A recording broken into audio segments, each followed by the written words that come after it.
কৃষ্ণ ভকতিৰে উখল মাখল বৰমা প্ৰথম বাৰ্ষিক বৃহত্তৰ ৰাস মহোৎসৱত বীৰ দি বাট নোপোৱা অৱস্থাত ৰাস মহোৎসৱ। এতিয়া কৃষ্ণ ভক্তি ৰসেৰে উখল মাখল প্ৰথম বাৰ্ষিক বৃহত্তৰ ৰাস মহোৎসৱ বৰমা 15 নৱেম্বৰৰ পৰা 7 দিনীয়া কাৰ্যসূচীৰে আৰম্ভ হোৱা বৃহত্তৰ ৰাস মহোৎসৱত উৎসাহ উদ্দীপনা ভৰি পৰা পৰিলক্ষিত হৈছে। বৰমাৰ সৌমাজিৰে বৈ যোৱা মৰা পাগল দিয়া নৈদাঁতিত স্থাপন কৰা মৃন্ময় মূৰ্তিয়ে ভক্তপ্ৰাণ ৰাইজক আপ্লুত কৰিছে। প্ৰথম অৱস্থাৰ পৰাই ৰাইজৰ যথেষ্ট সহযোগিতাৰে অংশগ্ৰহণ কৰা দেখা গৈছে। ইতিমধ্যে অসম বাণী কাকতৰ সম্পাদক দিলীপ চন্দনে স্মৃতি গ্ৰন্থ কানাই উন্মোচন কৰে। স্মৃতি গ্ৰন্থ উন্মোচন কৰি কয় যে বৰমা অঞ্চলত এইবাৰৰ পৰা ৰাস উদযাপনে ৰাইজক ভক্তিৰসেৰে উপচাই দিব।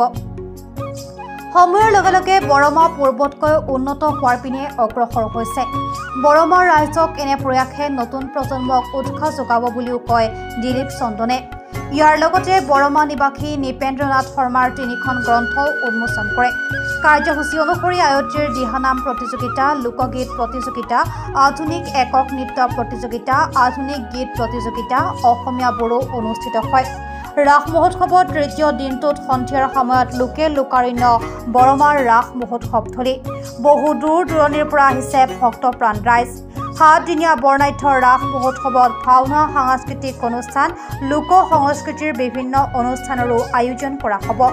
উল্লেখ্য যে বৰমা বৃহত্তৰ ৰাস মহোৎসৱ যাতে অনাগত দিনলৈ চলি থাকে সেই উদ্দেশ্য আগত ৰাখি বৃহত্তৰ বৰমা অঞ্চলৰ ব্যক্তিসকলৰ পৰা স্থায়ী সদস্যৰ অন্তৰ্ভুক্ত কৰিছে। উৎসাহ পাইছোঁ আৰু এই উৎসাহে মোক ইমানেই আনন্দিত কৰিছে যে আমাৰ শিৱ মন্দিৰে যিহেতুকে আমি এইটো আমাৰ আহ্বান জনাইছিলোঁ এই সভাযোগে এই ৰাস উদযাপন কৰাৰ কাৰণে, আৰু যি পৰিকল্পনা সেই পৰিকল্পনাখিনি সঁচাকৈ মই বাস্তৱত ৰূপায়ণ কৰিবলৈ গৈ আছোঁ আৰু সেইটো মই আনন্দিত হৈছোঁ। মই যিভাৱে ভাবিছিলোঁ সেইভাৱেই মানুহে মোক সহায় সহযোগিতা আগবঢ়াইছে। যেনেধৰণে আপোনালোক নিজ চেনেলেও মোক সহায় সহযোগিতা জনাইছে, জনসাধাৰণে সহায় সহযোগিতা পাইছোঁ। আমি এইবাৰ প্ৰথমবাৰৰ বাবে যি বৃহত্তৰ ৰাস উদযাপন আমি কৰিবলৈ লৈছোঁ, এই ৰাস উদযাপনত এনেধৰণে মানুহে আমাক সঁহাৰি জনাইছে। সঁচাকৈ আমি আপ্লুত হৈছোঁ। আমাৰ যিবোৰ কাৰ্যসূচী হৈ গ'ল, এই কাৰ্যসূচীবোৰত আজি 3 দিন হৈ গ'ল। আজি নৃত্য প্ৰতিযোগিতা আছে আৰু হৈ যোৱা কাৰ্যসূচীবোৰত মানুহৰ বিপুল সমাদৰ পাইছোঁ, বিপুল সহযোগ পাইছোঁ আৰু সেইবোৰে আমাক আনন্দিত কৰিছে। আৰু আগত এই 4 দিন আমাৰ 7 দিনীয়া বৰ্ণাঢ্য কাৰ্যসূচীৰ আমি সিদ্ধান্ত লৈছিলোঁ। এই 4 দিনত আমি ৰাইজৰ নিশ্চয় সহায় সহযোগিতা পাম আৰু আমি এই 4 দিনৰ বিশেষ কিছুমান কাৰ্যসূচী ৰাখিছোঁ। এয়া কাৰ্যসূচীৰ ভিতৰত আমাৰ অহা 20 তাৰিখে এয়া মাজুলীৰ ভাওনা আছে। এই মাজুলীৰ ভাওনাই আমাৰ ৰাইজক নিশ্চয় আপ্লুত কৰিব আৰু আমি আশা ৰাখিছোঁ এই মাজুলীৰ ভাওনা চাই আমাৰ ৰাইজে আমাক নিশ্চয় উৎসাহ যোগাব আৰু তেখেতসকলক উৎসাহ যোগাব।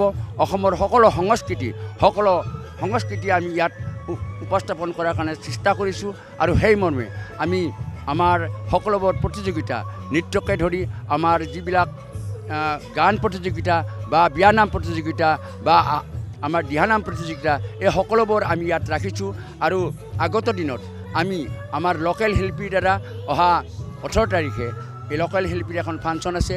আমাৰ লোকেলবিলাকক লোকেল বুলি ক'লে এইটোৱে বুজাব যে আমাৰ বৃহত্তৰ ৰাস মহোৎসৱত এই বৰমাৰ নিকটৱৰ্তী প্ৰায় 2 কোটিৰ অধিক গাঁও ইয়াত জড়িত আছে আৰু এই 2 কোটি গাঁৱৰ অধিক গাঁৱত আমাৰ কণ ল'ৰা ছোৱালীৰ পৰা আদিকে কৰি আমাৰ বিভিন্নজন শিল্পী আছে।